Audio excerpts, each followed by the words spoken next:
మిర్చి రైతులను కష్టాలు వెంటాడుతున్నాయి. పంట సాగు కోసం సిద్ధం చేసుకున్న పొలం దీనంగా చూస్తుంటే తట్టుకోలేక పెట్టుబడుల కోసం అప్పులు చేస్తున్నారు. విశ్వాసం సడలకుండా సంకల్పంతో ముందుకు అడుగేస్తుంటే రైతుల రెక్కల కష్టంతో నర్సరీ యాజమాన్యం విందు భోజనం చేస్తోంది. నర్సరీల నిర్వాహకులు వ్యాపార దృక్పథంతో నారు నాణ్యత గురించి ఆలోచించకపోవడంతో రైతులు దగా పడుతున్నారు.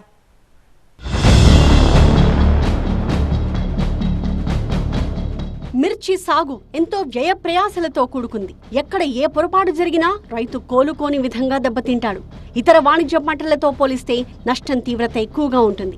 ప్రధానంగా నారు కొనుగోలు సమయంలో మోసపోతే రైతు పరిస్థితి దారుణంగా ఉంటుంది. పైరు ఏపుగా పెరిగినా ఎన్ని మందులు వాడినా దిగుబడి రాకుండా నష్టపోతూ ఉంటాడు.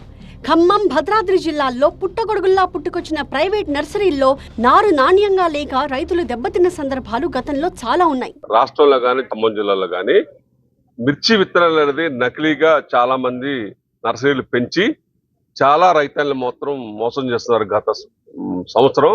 ఎందుకంటే పెద్ద దానికి ఒక స్టోరీ కల్పించి పెద్ద గుర్రాలు వేసి ఏదో దాంట్లో పెద్ద పెంచుతున్నట్టు ఒక పబ్లిసిటీ కోసం చేస్తున్నారు తప్ప నకిలీ విత్తనాలు అనేది వెరీ క్లియర్ తెలిసిపోయింది. ఖమ్మం, భద్రాద్రి జిల్లాల్లో 10 ఏళ్లుగా మిరప పంటని అధిక విస్తీర్ణంలో రైతులు పండిస్తున్నారు. ఈసారి కూడా సాగు విస్తీర్ణం భారీగా పెరగనున్న నేపథ్యంలో ఉభయ జిల్లాల్లో విత్తన నర్సరీలు పుట్టగొడుగుల్లా వెలుస్తున్నాయి. ఈ ఏడాది 80 వరకు నర్సరీలు అధికమయ్యే అవకాశం ఉన్నట్టు ఉద్యాన అధికారులు అంచనా వేస్తున్నారు. ఖమ్మం జిల్లాలో సుమారు 1,00,000 ఎకరాల పైన గత 2 సంవత్సరాల నుంచి కూడా మిర్చి పంట సాగు అవుతా ఉంది.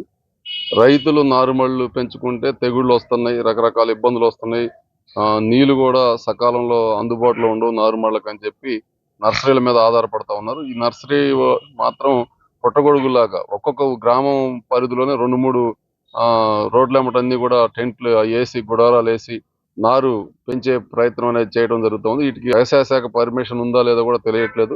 నకిలీ నారు విక్రయిస్తున్న నర్సరీ నిర్వాహకులపై అధికారులు చర్యలు తీసుకోవాలని కోరుతున్నారు రైతులు. నర్సరీలు పెట్టే వాళ్ళని గట్టిగానే మందలించవలసిన అవసరం ఉంది.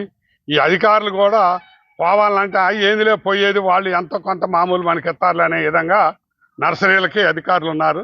ఇది మట్టికి చాలా తప్పు అయింది. అధికారులు మీకుగా చూసి ప్రజల్ని మంచిగా మమేకం చేయాలి. నర్సరీల్లో కొన్ని నిబంధనలు తప్పనిసరిగా పాటించాలి.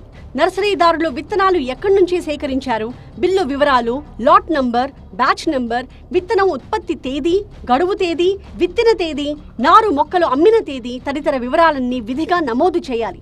అయితే అధికారులు ఇవేవీ పట్టనట్టు వ్యవహరిస్తున్న నేపథ్యంలో నర్సరీదారులు రెచ్చిపోతున్నారు. నాసిరకం నారుని రైతుల కంటగడుతున్నారు. లక్షల పెట్టుబడి పెట్టి నష్టపోయిన రైతులు నర్సరీలపై ఫిర్యాదు చేశారు. దీంతో గత అనుభవాలను దృష్టిలో పెట్టుకుని నర్సరీ నిర్వాహకులు నిబంధనలు పాటించాలని ఉద్యాన శాఖ అధికారులు హెచ్చరించారు. రైతులు కూడా జాగ్రత్తలు తీసుకోవాలని సూచిస్తున్నారు. ఏ విత్తనం ఆర్డర్ ఇస్తున్నారో వాటి సంచులను లాట్ నంబర్తో సహా పరిశీలించి నారుతో పాటు విధిగా రసీదు తీసుకోవాలని సూచిస్తున్నారు. మిరపనారు మొక్కల్ని నర్సరీలో తీసుకున్నట్లయితే లైసెన్స్ ఉందా లేదా అనేది ఫస్ట్ తెలుసుకోండి. లేదంటే మా వ్యవసాయ శాఖకు కానీ ఉద్యాన శాఖకు కానీ ఫోన్ చేయండి. నారు తీసుకున్న తర్వాత దానితో పాటు బిల్ తీసుకోవడం మర్చిపోవద్దండి. బిల్లు మీ సీజన్ అంతా, మిరప తోట సీజన్ అంతా కూడా మీ దగ్గర పెట్టుకోండి.